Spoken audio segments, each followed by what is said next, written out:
यशोमती मैया के नंद लाला। हमारे हृदय को ही क्यों, पूरे गोकुल प्रदेश को शांति प्रदान करेगा जी। जन जन का हृदय भय मुक्त होगा, अत्याचारियों को सबक सिखा के पूरे गोकुल राज्य में प्रेम और शांति का राज स्थापित करेगा हमारा लल्ला। हाँ? अरे शीघ्र बचाओ कोई, शीघ्र भागो यहाँ से। तो फिर शीघ्र ही मुझे नहला दो मैया, ताकि मैं अपना कार्य प्रारंभ कर पाऊँ। तू मुझे टुकुर टुकुर देखता है, मैं अपने सारे कार्य भूल जाती हूँ। ऐसे तो तुम्हारी दृष्टि लग जाएगी लल्ला को। भला लल्ला को उसकी मैया की दृष्टि लगती है कभी? नीलमणि जे जल रहे हैं तेरी मेरी जोड़ी देख के। अच्छा? हाँ नहीं तो क्या हुआ मेरे लल्ला को?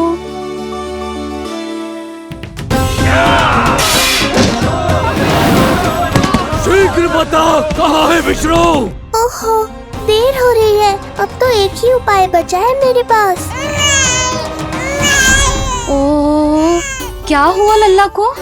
हाँ, लल्ला को भूख लगो है? मैं लल्ला को दूध पिलाती हूँ। अरे मैया, दूध के लिए नहीं रो रहा हूँ मैं। इसकी लंगोट देख लो, कहीं गीली तो नहीं हो गई है। संभव ही ना है, अभी कुछ क्षण पहले तो बदली थी। क्या हुआ?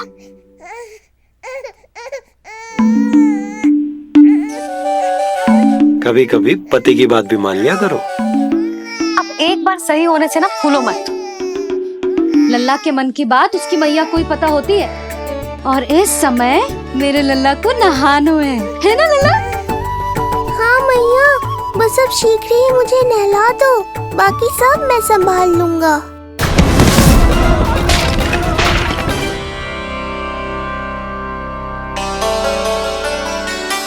अब मैं अपने लल्ला को अच्छे से नहलाऊंगी, बिल्कुल वैसे ही जैसे उस माई ने सिखाया था। मैया, आपको नहीं पता कि आपका ये निर्णय कितने निर्दोष प्राणियों की रक्षा करने वाला है, क्योंकि आपका लल्ला एक अद्भुत लीला करने वाला है।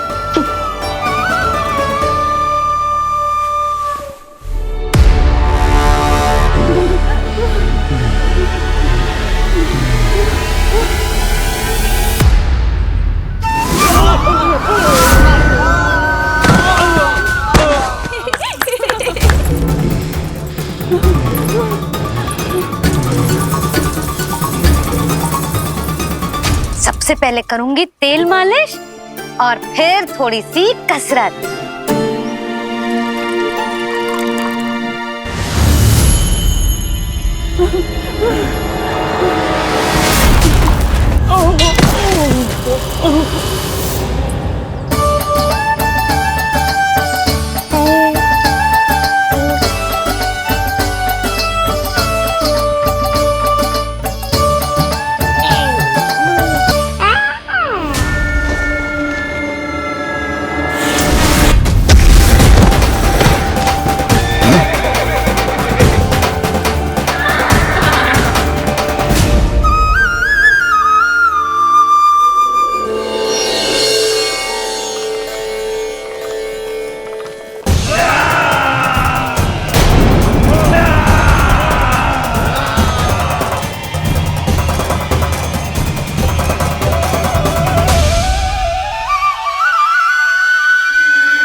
अब लगेगो लल्ला को चिपचिपा उपटन।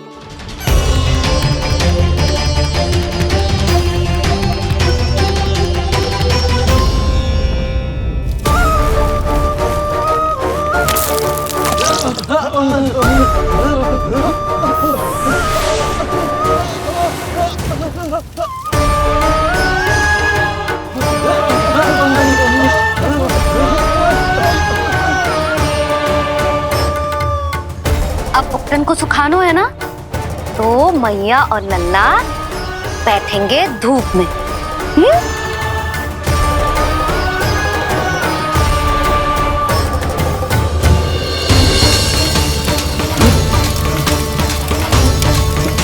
आग।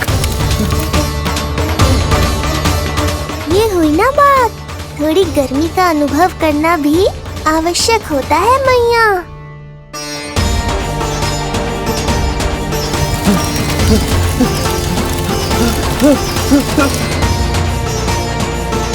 अरे मूर्खों, खड़े खड़े क्या देख रहे हो? पानी लो, बचाओ मुझे।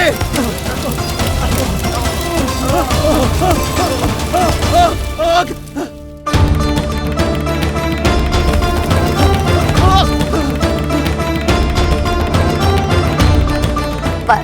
बस हो गयो लल्ला, केवल नहाना बाकी है।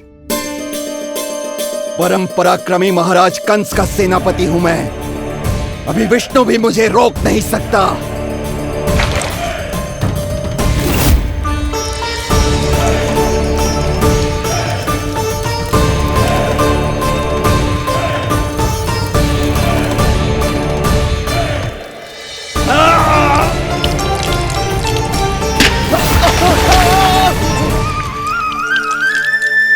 पानी बहुत गर्म तो ना है?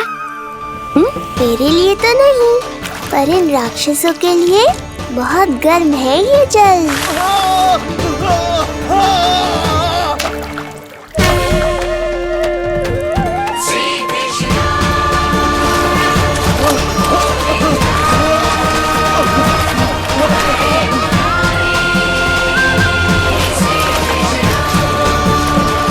ये कैसी माया है?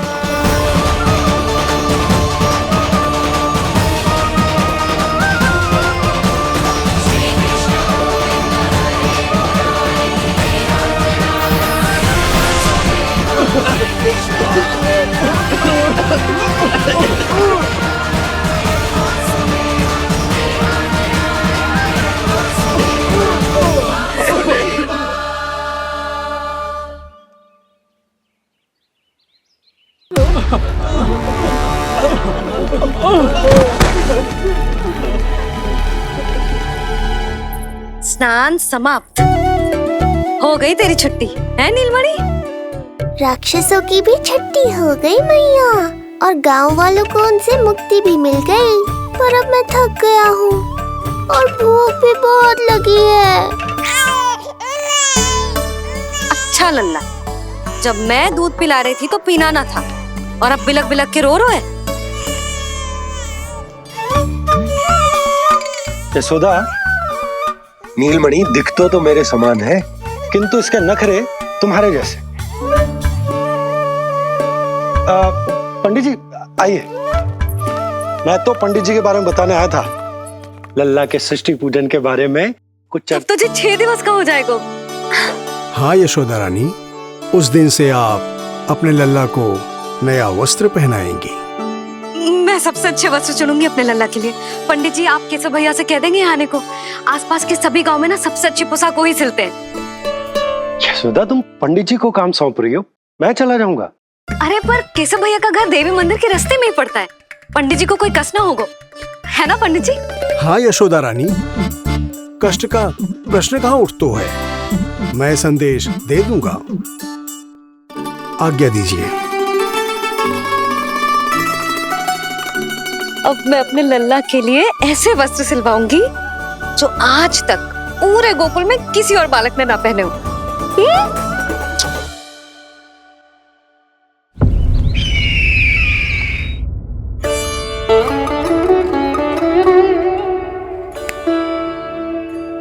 ये क्या है देवकी? ये देखिए स्वामी, ये वस्त्र मैंने अपने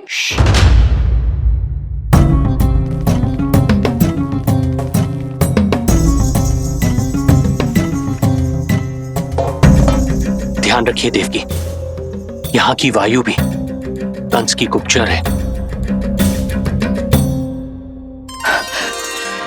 किंतु स्वामी ये तो बताइए, ये वस्त्र कैसा है?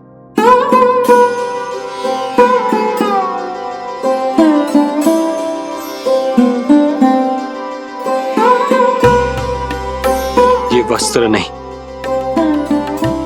अपनी ममता सी ली है आपने। उस पे यह वस्त्र बहुत अच्छा लगेगा।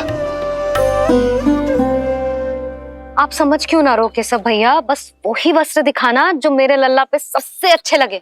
हाँ ये देखिए,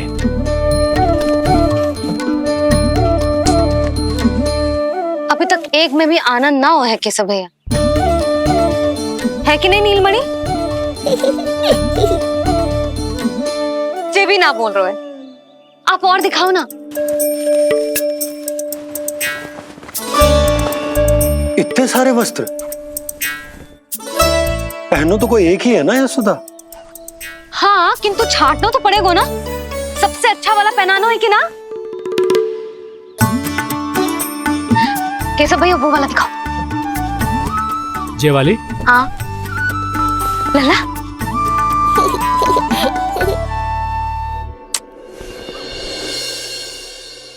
हर माँ की इच्छा होती है कि वो अपने पुत्र को षष्ठी उत्सव के दिन सबसे अच्छे वस्त्र पहनाए। किंतु क्या ये वस्त्र उसके नाप का है? हमें तो ये भी नहीं पता कि वो कितना बड़ा हो गया, कैसा दिखता है।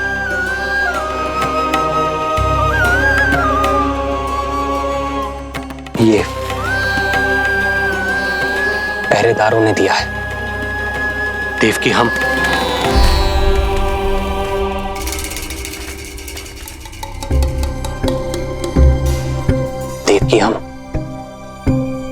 बंदी गृह में नहीं है, किंतु सच तो यही है, हम कंस के बंदी हैं।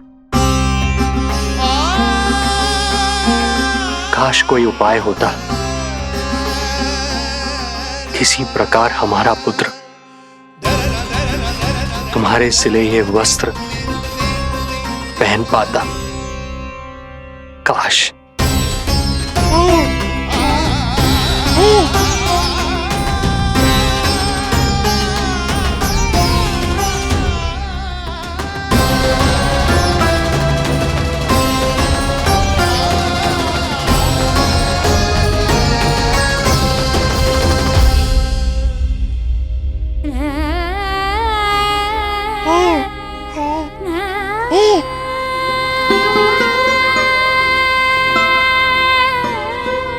ओम श्री विष्णवे नमः। ओम श्री विष्णवे नमः। ओम श्री विष्णवे नमः।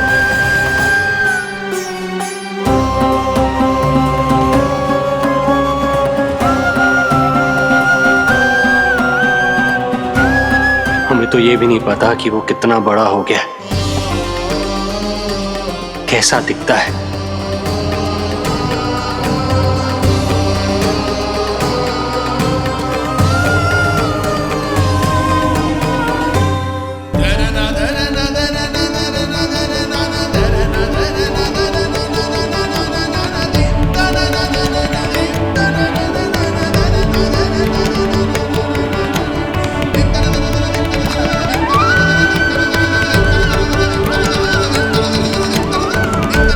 ओम श्री विष्णवे नमः। ओम श्री विष्णवे नमः।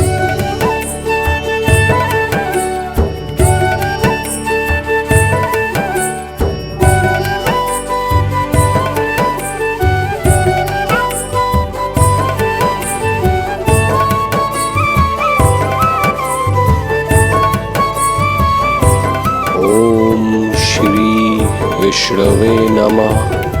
ओम श्री विष्णवे नमः।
लल्ला जी अच्छी लगी? यशोदा, ये सब क्या है? नारायण का धन्यवाद जो आपको भेज दियो भाभी। एक वस्त्र के चुनाव में सुबह से दोपहर हो गई। मैं तो उचित चुनाव में सहायता कर ना पायो, परंतु आप अवश्य कर दोगी, पूरा भरोसा है मुझे। मैं चलता हूं।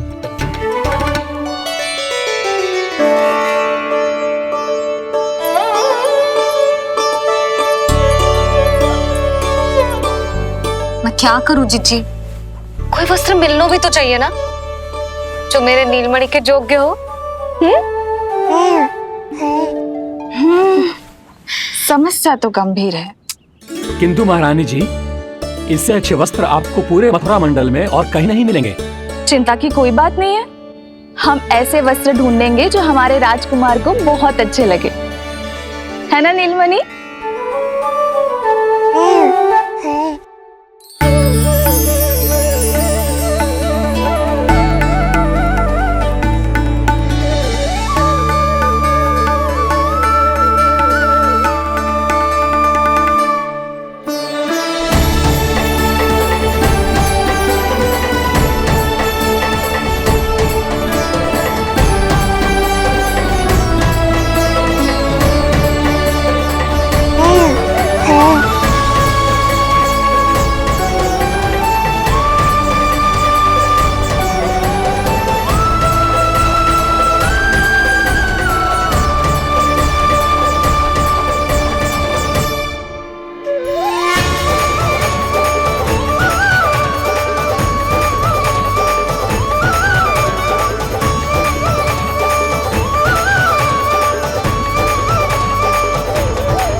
देखिए, ये वस्त्र इसी के नाप का है।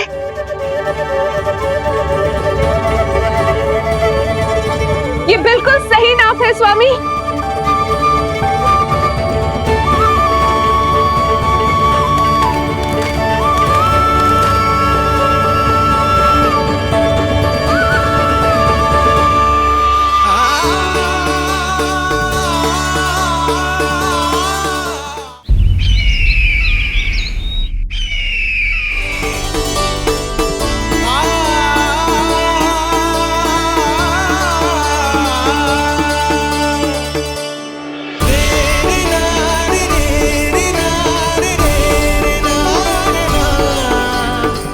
बोलो पुत्र,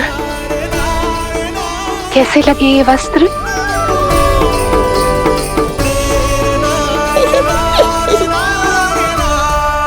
हम नीलमणि से ही पूछ लेते हैं। बताओ लल्ला, तुम्हें कौन से वस्त्र अच्छे लग रहे हैं? बताओ।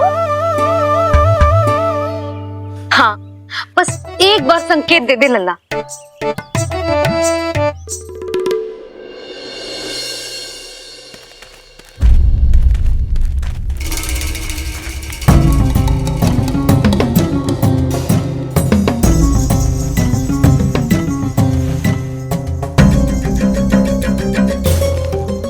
हमारी एक टुकड़ी घायल अवस्था में वापस आ चुकी है। अवश्य ही कुछ बुरा हुआ है उनके साथ। तुम दोनों सतर्क रहना, हमारे कंस महाराज कभी भी आ सकते हैं।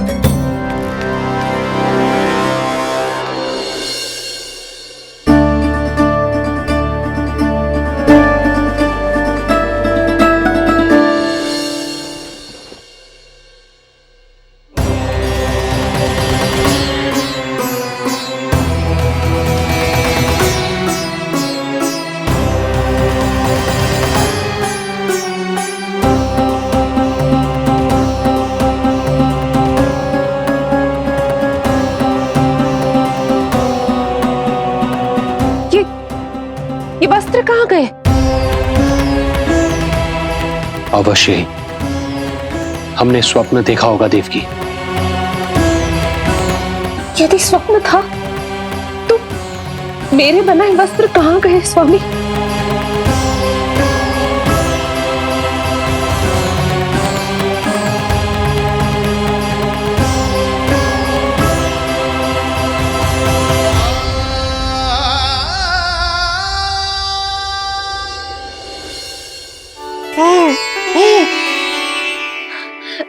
देखो, लग तो है इसने स्वयं ही अपना वस्त्र चुन लियो है। जे वाला दिखाइए। कौन सा? जे वाला? हाँ, जे वाला।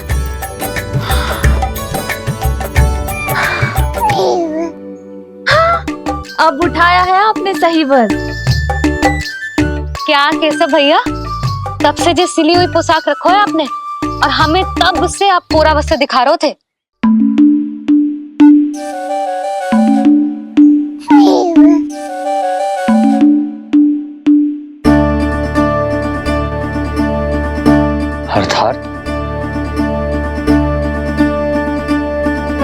अर्थात हमारा पुत्र हमारे पास ना होकर भी हमारे साथ ही है।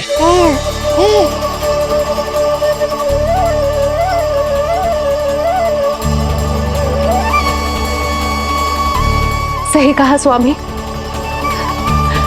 हमारे पुत्र को मेरे बनाए गए वस्त्र पसंद आए।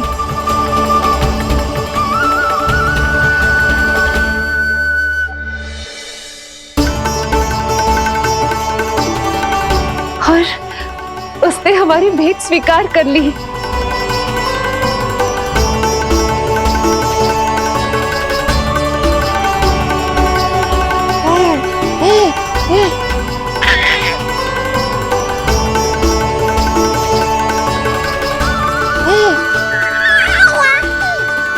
आपकी लीला अद्भुत है प्रभु।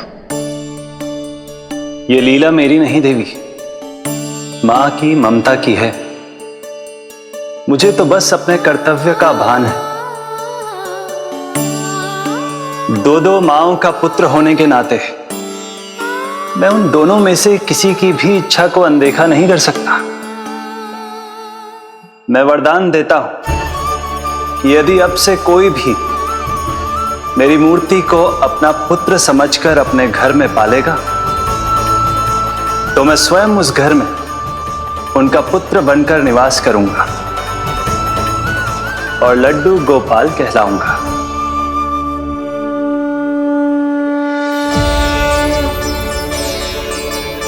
प्रभु, आप जहां होंगे मुझे तो वहां होना ही है। आज से मैं भी उस घर में सुख और समृद्धि के रूप में वास करूंगी और उस घर के प्राणियों की प्रत्येक इच्छा पूर्ण करूंगी। मैं बहुत प्रसन्न हूँ आज, क्योंकि मेरी मैया भी प्रसन्न है और माँ भी।